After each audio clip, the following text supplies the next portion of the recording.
Hey everyone, what's up? It's me, Roxanne Danielle, aka Dr. Rox, and today I am going to answer a question that was asked to me. I was at a speaking event a couple of days ago, and one of the students didn't feel comfortable asking their question out loud, so they wrote it to me on a little note here.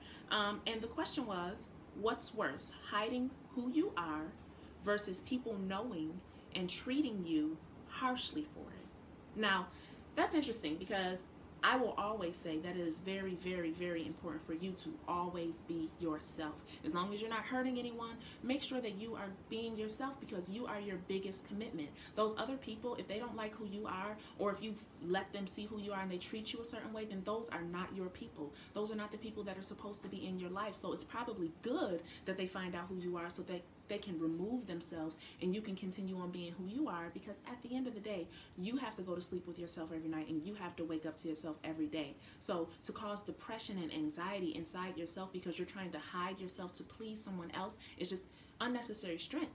I've been through that a few times, and in love and relationships and being around people, you try to put on a face, but at the end of the day, you have to learn how to just be you. You have to be yourself and be happy with who you are.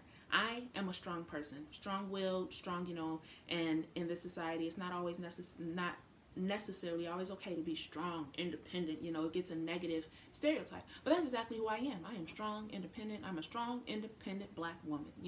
That doesn't mean that I am not a good person. That doesn't mean that I don't treat people well. But my strengths don't necessarily mold well with other people. So what I would try to do is try to make myself a little bit smaller and reduce who I was and not be so strong and not be so independent and not speak up all the time because it was perceived in a certain way.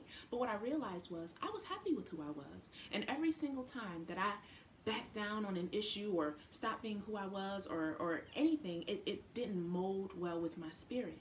It didn't make me feel good. So what I had to do was learn how to just be myself anyway, regardless of who was going to be around, regardless of who liked it, everything. I had to just be myself.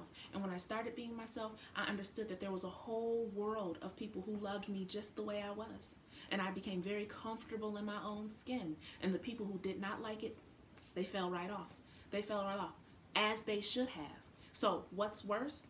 What's worse is trying to make yourself small when you are meant to shine and shining your light regardless of who else is around you. So be yourself at all times. Understand that who you are is exactly who you are supposed to be.